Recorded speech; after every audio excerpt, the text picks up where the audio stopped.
মুগ চালের বাসন্তী পোলাও রান্না করে দেখাচ্ছি। এখানে ঘি, হলুদ গুঁড়ো, একটু চিনি, একটু নুন আর এখানে আদা বাটা নিয়েছি। নিয়ে মেখে 15 মিনিটের জন্য রেস্টে রেখে দেবো। ততক্ষণে কড়াইয়ের মধ্যে সাদা তেল দিয়ে কাজু কিশমিশটা ভেজে নেব। তেলের মধ্যে দিয়ে দিচ্ছি এগুলি। একটু হালকা নাড়াচাড়া করার পর দিয়ে দেবো চালটা। যে মেখে রেখে দিয়েছি চালটা, কিছু কাঁচা লঙ্কা দিয়ে দিলাম চিড়ে।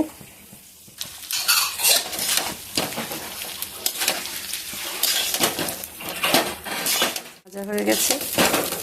পরিমাণ মতো জল মেপে রেখেছি। আমি 1 কিলো চাল নিলাম, আর ডাবল জল দেব। আমি ঠান্ডা জলই ব্যবহার করবো, আপনারা ইচ্ছা করলে গরম জল ব্যবহার করতে পারেন, অসুবিধা নেই। মিডিয়াম হিটে ঢাকা দিয়ে রেখে দেব। জল দিয়ে দিলাম, ঢাকা দিয়ে দেব। লেবুর রস একটু দিয়ে দিলাম আর একটু ঘি ছড়িয়ে দিয়ে নামিয়ে নেব।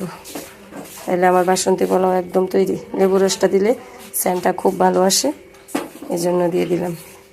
বাসন্তী পোলাও আমার একদম তৈরি। কীরকম লাগলো কমেন্ট করে জানাবেন। আমার রেসিপিগুলি ভালো লাগলে আমার চ্যানেলটাকে সাবস্ক্রাইব করে আমার পাশে থাকবেন। আজকে এই পর্যন্তই।